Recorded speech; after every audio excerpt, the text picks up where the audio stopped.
राज्य मागासवर्गीय आयोगाच्या अध्यक्षांनी राजीनामा दिलेला आहे आणि हा राजीनामा स्वीकारण्यात सुद्धा आलाय। दोन मंत्र्यांवर कामकाजात हस्तक्षेपाचा आरोप त्यांनी केला असल्याची माहिती मिळतेय। तर राज्य मागासवर्ग आयोगात राजीनाम्याचं सत्र सुरूच आहे। राज्य मागासवर्ग आयोगाचे अध्यक्ष निवृत्त न्यायमूर्ती आनंद निरगुडे यांनी त्यांच्या पदाचा राजीनामा दिला आणि मुख्यमंत्र्यांनी त्यांचा राजीनामा स्वीकारल्याची माहिती मिळतेय। तर मराठा आरक्षणासंदर्भात विधानसभेत चर्चा होणार असल्याची ही माहिती मिळत होती। यामुळे मराठा आरक्षणाला सहाय्यभूत ठरेल अशी माहिती राज्य मागासवर्ग आयोगाकडून मिळवण्याच्या राज्य सरकारच्या प्रयत्नांना धक्का बसलाय। तर मराठा आरक्षणाबाबत राज्य सरकारकडून सर्वोच्च न्यायालयात दाखल करण्यात आलेल्या क्युरेटिव्ह पिटिशनवर म्हणजे याचिकेवर सुनावणी प्रलंबित असतानाच राज्य मागासवर्ग आयोगाच्या अध्यक्षांनी राजीनामा दिल्याने आश्चर्य व्यक्त होत आहे। तर क्युरेटिव्ह पिटिशनला सहाय्यभूत ठरेल असा डेटा राज्य सरकारला या मागासवर्ग आयोगाकडून अपेक्षित होता। मात्र राज्य सरकारमधील दोन मंत्र्यांचा मागासवर्ग आयोगाच्या कामकाजात हस्तक्षेप होत असल्याचा आणि राज्य सरकारला हवा तसाच डेटा आयोगाने तयार करून द्यावा असा दबाव आयोगावर टाकला जात असल्याचा आरोप सातत्याने होतोय। राजीनामा सत्र राज्य मागासवर्ग आयोगात सुरूच आहे।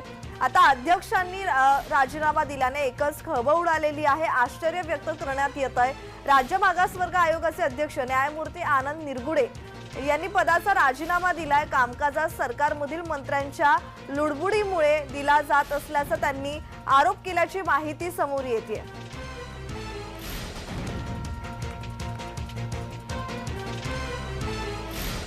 राज्य मागासवर्ग आयोगाच्या अध्यक्षांचा राजीनामा आणि हा राजीनामा सरकारकडून स्वीकारण्यात सुद्धा आलेला आहे। दोन मंत्र्यांवर कामकाजात हस्तक्षेपाचा आरोप त्यांनी केलेला आहे। मात्र हे दोन मंत्री कोण हे अद्यापही समोर आलेलं नाहीये, याचं उत्तर अद्यापही मिळालेलं नाहीये। राज्य मागासवर्ग आयोगात राजीनाम्याचं सत्र सुरूच आहे। सदस्यांनी राजीनामा दिलेला आहे आणि त्यानंतर आता अध्यक्षांनी स्वतः राजीनामा दिल्याने एकच खळबळ उडाली आहे, आश्चर्य व्यक्त करण्यात येत आहे। राज्य मागासवर्ग आयोगाचे अध्यक्ष निवृत्त न्यायमूर्ती आनंद निरगुडे यांनी त्यांच्या पदाचा राजीनामा दिला आणि मुख्यमंत्र्यांनी त्यांचा राजीनामा स्वीकारला सुद्धा आहे याची माहिती मिळतेय।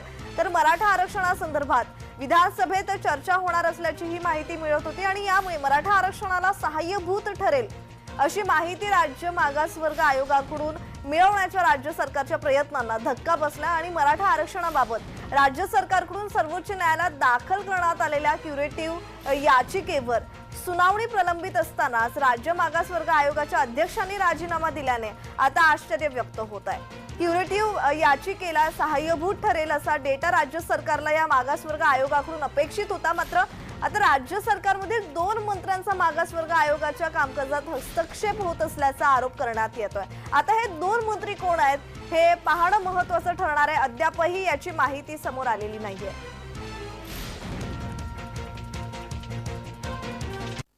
निरगुडे यांनी राजीनामा दिला आणि तो 9 तारखेला म्हणजे परवाच्या दिवशी अध्यक्ष महोदय स्वीकारला गेला।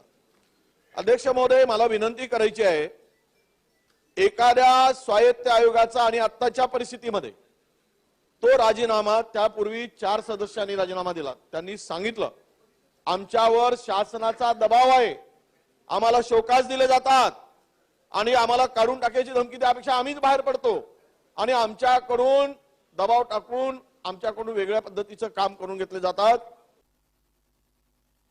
या आयोगाच्या कामकाजामध्ये गेल्या अनेक 2-3 मीटिंगामध्ये आम्हाला शासनाचा एक TOR प्राप्त झाल्यानंतर त्या कामामध्ये लिमिटेड स्कोपमध्ये काम करण्यासंदर्भात आम्हाला शासनाकडून डायरेक्ट इनडायरेक्ट बऱ्याच वेळा निर्देश आले आणि हे निर्देश म्हणजेच राज्य मागासवर्ग आयोगाच्या स्वायत्त अधिकारावरती हे अतिक्रमण होतं किंवा स्वायत्त अधिकारामध्ये लुडबुड करणारं होतं आणि मग या सर्व गोष्टी डोळ्यासमोर ठेवून आम्ही काही सदस्यांनी राज्य मागासवर्ग आयोगाचा राजीनामा दिला। त्यांना जे काही काम दिलेलं आहे त्या कामाच्या अनुषंगानं निश्चितपणानं सरकारी आपलं मत आयोगाच्या समोर जाऊन व्यक्त करू शकत असतं। आयोगानं कोणता निर्णय घ्यावा कोणता घेऊ नये याचा अधिकार निश्चितपणानं आयोगाला असतं। मला वाटतं की दबाव आहे म्हणून आम्ही बाजूला निघालो, बाजूला जाणं ही सोपी गोष्ट असते, परंतु तिथं कणखरपणानं आपलं मत व्यक्त करणं हे त्यांना पूर्ण अधिकार असतो आणि तो करायला पाहिजे असं माझं मत आहे.